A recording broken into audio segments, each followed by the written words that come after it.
Hello and welcome to my channel and to my review of episode 8 of Amazon's The Rings of Power.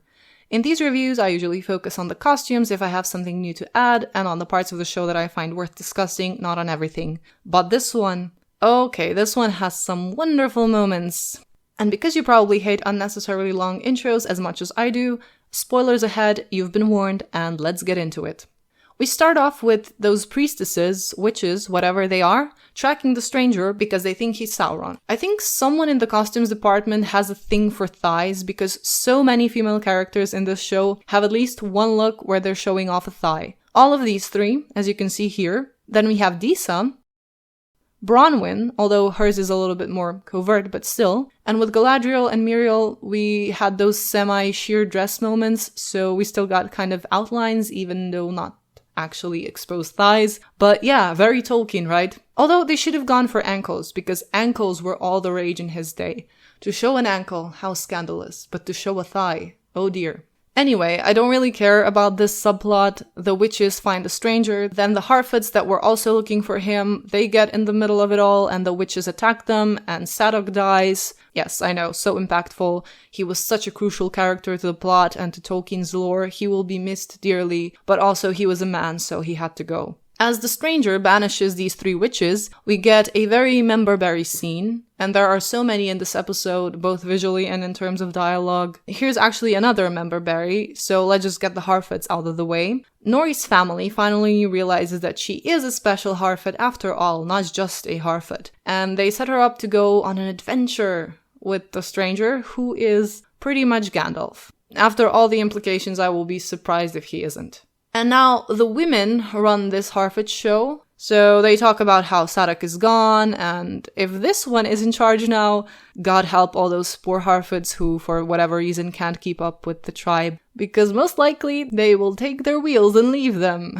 Meanwhile, Gil-galad is all but given up. He goes on about how it's all over for the elves, that they must leave, that there is no time to forge mithril into anything now. Same old thing we've seen for the past few episodes. The elves are dying, they need mithril, they can't get mithril, they're dying, but maybe if they can get mithril, they can't get mithril. We're all gonna die. Of course, we can't take that seriously because we know that nothing is at stake, that they will be fine. Set-wise, this looks pretty. Credit where credit is due, some of the set designs here in Eregion are pretty nice. Some of the shots later look lovely too, and if you just look at these pictures, it almost makes you forget about the bad writing. Interrupting Elrond and Celebrimbor's talk, Galadriel arrives with King Hal, who is badly wounded but has apparently been traveling for several days on horseback just fine. They go to heal him, and this is where Galadriel and Elrond have a little chat. Elrond is obviously surprised to see her, so they discuss her jumping off the ship and coming back. But what bothered me is this. They have Elrond apologizing to Galadriel because he didn't believe her, disregarding completely that in episode 1 when they last spoke, he was nothing but kind to her, giving her sound advice, and she was the rude one. I will not be placated by flattery, Elrond. Will you arrange an audience with the king for me or not? I have seen things you haven't. I have frostbite and troll blood on my face, and what do you have? Baby powder? Where is Galadriel's apology to Elrond for all of this? No, all we get is, you were right, strong woman, I'm just a silly man like the rest of us, do forgive me, you were right. So, you were totally justified in being arrogant and rude to everyone around you. And speaking of silly man, Gil-galad is kind of a Debbie Downer, convinced that all hope is gone, that they must leave now, there is no time to craft anything, no time to try anything anymore. And the problem with this is that they kind of need him to act this way so that we can have some kind of manufactured urgency and drama, none of which have any weight because we already know that nothing is at stake for the elves, like I said before. And Celebrimbor, a master craftsman, is also kind of a fool. See, King Hal wakes up after he's been healed and waltzes into Celebrimbor's workshop, asks, "Whose workshop is this?" And Celebrimbor replies in third person that it's Celebrimbor's. And then they have this whole exchange of flattering each other's egos. And long story short, Halbrand suggests to Celebrimbor that perhaps they don't need as much mithril as they thought, they just need the one little ore and some other metal to make an alloy. And Celebrimbor is like, well, that's a great idea, I wonder why I, a master elven smith, have not thought of that before. But I'll tell you why. See, King Hal is a genius, yet we all know that all the good men in the show are meant to be silly, so if he's smart or has any kind of good advice, he's gotta be a baddie in disguise. And we'll get to King Hal later in the video. Your minds will be blown, trust me. By the way, Izzy, Durin, and Arondir are the recipients of gold medals for not being silly men, because they're not even in this episode, so they don't get the chance to be silly. Congrats! Okay, now some costumes. Galadriel gets a new dress, which to be fair, is a pretty dress. I do think that the cut and fit are pretty modern and the fabric looks like some stretchy jersey. It looks really tight-fitting around the arms and the upper part and kind of thin, but to give credit where credit is due, it's a nice color. Again, I wonder if it would perhaps been clever to indeed play with different colors, but try to match them with white as a nod to Galadriel's nickname, the Lady of Light, but that's just a personal idea. A pattern I noticed in this show, besides the wavy, squiggly lines, is this. A lot of garments seem to be made of pretty simple materials, fairly flat as in not textured. Not all garments, but some. And there is a tendency to spice them up not with texture, but with accessories. This is not in and of itself a bad thing, but I think that layering and texturing is potentially a better way to give a garment a more luxurious appearance, because then the fabric itself is communicating to the audience something more about its wearer. I'm not sure about her accessories. This belt kind of thing looks interesting, though a little modern. It's dainty, it's interesting, I'm just not 100% sold on it. And again, there's this odd mixing of asymmetry with symmetry in this dress, which I'm also not a fan of personally, and I think it would have been a better idea to keep one or the other and texture and layer the garment instead, but that's a personal preference. Also, I noticed that Muriel's dress that we see her in on the ship looks really similar to Galadriel's. The fit is not identical, but kind of, with all the gathering around the neckline, and the fabric looks to be of a similar quality. You have these long, fairly fitted sleeves, and then just a little bit of embellishment around the color, around the neckline. I don't know, do you guys think that these two look pretty similar too?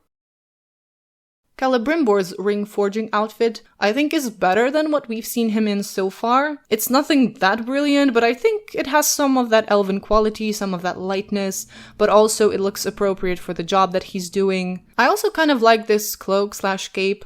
The materials look nice, kind of thick and heavy and rich. The colors are interesting, they have that natural forest feel, and these pins are quite nice too. Now, they also gave a ring forging outfit to Halbrand, which is okay. I think I can see some layers and texture in the garment itself. The decorations of the upper sleeves add a bit more character to the garment, so that's an interesting look. Although I have to mention, they forged the rings in a fraction of an episode right at the end, basically. So, okay, we have some of the rings in the Rings of Power, but the whole making of them was pretty anticlimactic to me. There were some aesthetic shots, but really the fact that the show is called The Rings of Power and we spent a whole of, 5-ish minutes making them. Also, the fact that Sauron was involved in the making of these 3 rings is, I think, lore inaccurate, because the 3 elven rings were forged by Celebrimbor. Sauron took no part in making these 3, I'm pretty sure. Now, we gotta talk about Sauron, Is anyone surprised who Sauron is? Are your minds blown? 'Cause mine sure is. My biggest issue with this scene, well, there are several, but the biggest one is that they stripped Galadriel of one of her biggest powers. She could see into the minds of people, she could see through lies and deceit, and she didn't trust Anatar, the Lord of Gifts. And in this show, she suspects nothing for the entirety of 8 episodes. She's hostile towards Halbrand at first, but she's hostile towards everyone. She surmises that he's king of the Southlands based on nothing else but a pendant around his neck that he told her wasn't really even his. And then here, all of a sudden, she decides that maybe, just maybe, she should investigate this matter. Well, she doesn't investigate, she sends another silly man to get the lineage papers for the Southland kings. She's too busy doing other things. And then she sees that there hasn't been a king of the Southlands for over 1,000 years. And yeah, she was basically the one who forced that title on him. Then after the big revelation, she and Sauron have some flashbacks, and he tries to coax her to the dark side to be his queen and rule by his side over all of Middle-earth. And they have this close-up exchange that I think, for the average viewer, is pretty uncomfortable. I don't want to be that close to their faces, thank you very much. And come on, they're handsome people, why you gotta do them dirty like that? So yeah, she refuses, he is angry because she rejected him on, well, several levels, I guess. and they just scream at each other. She comes back from the flashback, Elrond fishes her out of the water, but she doesn't tell him anything. Nothing. Nothing about Sauron, what happened to her.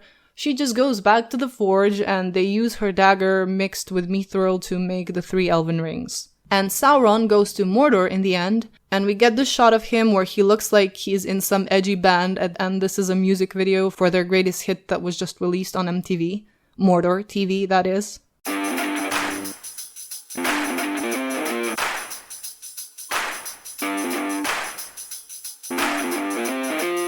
In conclusion, I think it comes as no surprise that this show was far from respectful towards Tolkien's creation and his world building. Aesthetically pretty, but empty shell of a show. It's a shame when you grow up with a masterpiece such as Jackson's 3 films that lead you to Tolkien's books and to the discovery of this incredible and meticulously constructed fictional world, yet someone with money and power can buy the rights to that world and twist it to their liking. But what they cannot do is instill into it a soul. It may glitter, but it's not gold. Now, a quick announcement for what's coming next on this channel. First will be a House of the Dragon costume review, since that was highly requested. And then there will be some costume making, as I have already mentioned. Something is coming on the week before Halloween, and more Lord of the Rings themed content, since this has always been near and dear to my heart, but more about that in a future video. Let me know your thoughts on the Rings of Power in the comments below, and thank you all for watching. I will see you soon.